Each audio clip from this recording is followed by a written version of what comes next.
Сәлеметсіңдермен, әдебиеттік оқу сабағын бастаймыз. 4-ші сынып, 96-шы сабақ. Сабағымыздың тақырыбы өтірікшілер еліне саяхат. Сабақтың мақсаты қиял-ғажайып оқиға, өтірік әңгіме құраймын. Сөйлеу барысында мақал-мәтелді қолданамын. Орында суретке қарап, Алдарбайдың қиял-ғажайып ойларымен саяхат жасаңдар. Алдарбайдың қиял-ғажайып ойлары: ит сабақ оқып, тақтаға жазу жазып жүрсе, өзі судағы дельфиннің үстінде отырып ойнау. Сөйлесейік. Екінші тапсырма: қалай ойлайсың, қайсысы шындыққа жақын? Еш қайсысы шындыққа жақын емес.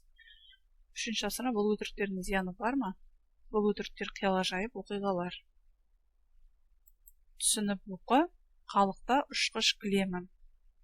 Астымда ұшқыш кілемім, үстінен өттім іленің. Шоршып ойнақ салады дельфинім мен түленің. Көз сап мендей балаға, арыстан тұр далада, қолтырауын қорылдап, ұйықтап жатыр жағада. Топырағы тоңбайды, жапырағы солмайды, өйткені бұл өмірде қыз атымен болмайды. Керік көлге қарады, кекілін керік тарады, қонжық қозы бөлдіріп, қол ұстасып барады. Кенеден жеткен кез еді, зіл мен піл түзді кезеді, мені де ала кетші деп, қол созды қоян көжегі. Қабылап бала тілегін, қалықта ұшқыш кілемім, сен ұшқан сайын әлемнің көп сырын ұғып білемін. Бақыт Бұқарбек, түсіндірме сөздік, түлен Иқбалов, зіл Мамыт. Төртінші тапсырма: кейіпкер Іле өзенінің бойынан қандай кереметтерді көрді?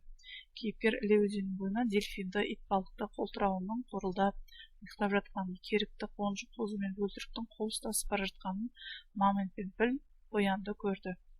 Бесінші тапсырма: көп өтіріктің ішінде қай сөз шындыққа жақын? Көп өтіріктің ішінде ұшқыш кілемі шындыққа жақын. Алтыншы тапсырма: адамның ұшқыш кілеммен ұшу туралы арманы қалай орындалды? Адамзаттың ұшқыш кілеммен ұшу туралы арманы орындалды. Армандаған ұшқыш кілеміміз ол ұшаққа айналды. Өтірік өлең мазмұны өмірде болмаған қиял-ғажайып оқиғаларға толы болады. Өтірікке құрылған ертегі көп. Мысалы, тазша бала, алдар көсе, өтірік айтудың нағыз шебері. Қазіргі ақындар шығарған күлдіргі қиыннан қиыстырылған өтірік өлеңдер көбінесе балаларға арналып жазылады. Тыңда. Жетінші тапсырма: өтірік өлеңдерді тыңда, өзің де бір ауыз өтірік өлең құрастырып көр. Тым асығыс құмырсқа, бара жатып жұмысқа, басып кетті аюды, айналады ісі қылмысқа. Зерделеп оқы. Сегізінші тапсырма: өлең шумағының ұйқасын әріппен белгіле. Қабылап бала тілегін, а. Қалықтап ұшқыш кілемім, а. Сен ұшқан сайын әлемнің, ә. Көп сырын ұғып білемін, а. Қорытындыла. Бір тұжырымды таңдап өз ойыңды айт. Өтірік айтып қиялдай білу қызық. Өтірік құрастыру үлкен шеберлік. Өтірік өлеңдер болашаққа туралы арман, қиял. Өтірік өлеңдер болашақ туралы арман, қиял.